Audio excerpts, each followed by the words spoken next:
Yeah, I believe that Christ's suffering and the demonstration of the kind of physiologic stress that his human body was under is manifested in the Garden of Gethsemane, where it's described that he was sweating blood.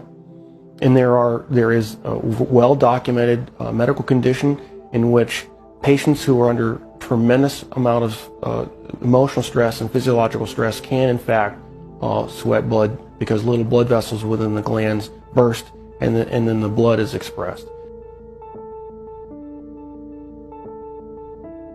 The scourge involved the use of a short whip with pieces of typically metal, sometimes bone, sometimes pieces of porcelain wrapped in these leather straps, which is then utilized to come across typically the back, the shoulders, the legs of the victim.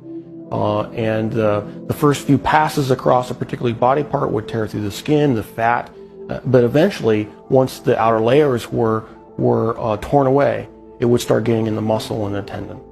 And of course, along the way, you're ripping through all the blood vessels that supply all those tissues. And so you're losing blood the whole time. The plant that was described actually had a very long thorn, not the little thorns that we would think from a rose bush. These were thorns that were typically 1.5 to 2 inches in length. The scalp is one of the most vascular portions of our bodies. It had a huge blood supply up there. So then having those thorns shoved down into down onto the bony plate would have gone through all the scalp, which in and of itself would have created a huge amount of blood loss. I've seen people actually bleed to death from just a scalp injury. So this is not a small injury to have, who knows, dozens of these things shoved into your scalp. And so that would have caused more blood loss.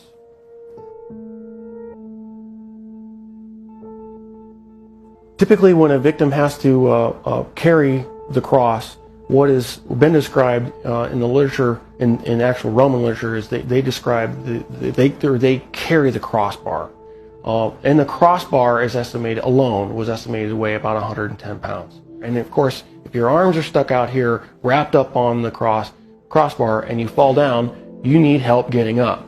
You just can't get up on your own, because there's no possible way without your arms to get up. So he would have needed help getting up. If he fell over, there's a good chance that he could have hit his chest, which then could account for the possibility of a cardiac injury. Anatomically, we consider the wrists as part of the hand, and so with the placement of the nails between the radius and the ulna at that position, it still fits the definition of being in the hand, and it's in a position in which the nail won't rip out, which you have to have a solid point of fixation. Another interesting point about the placement of that is the median nerve goes right straight through that particular portion of the wrist, and so there would have been either destruction of the nerve or impingement of the nerve that would have created a tremendous amount of pain, so that every time you try to take a breath, it'd be agonizing. You'd be pushing down on spiked feet, which of course hurt, and then you'd be hanging on spiked arms. And so you alternate from excruciating pain to excruciating pain every time you take a breath.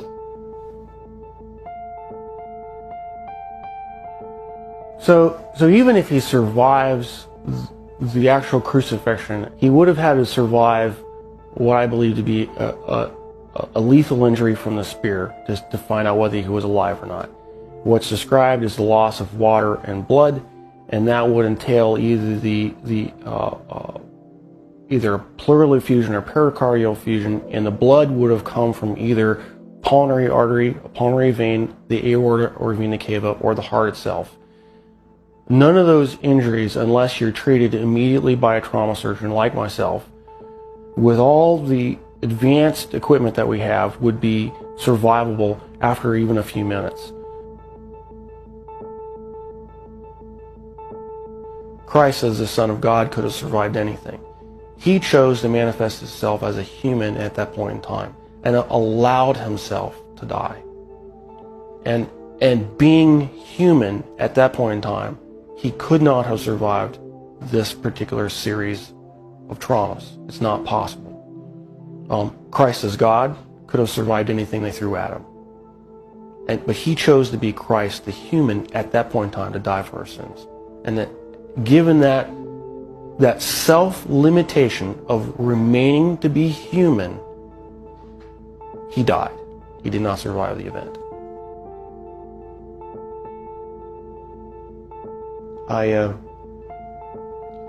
I'm profoundly impacted by it. Because I realized the price that he paid was something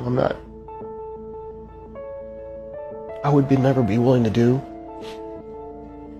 for probably anybody. It's very difficult for me to even sing songs about the cross, even in worship.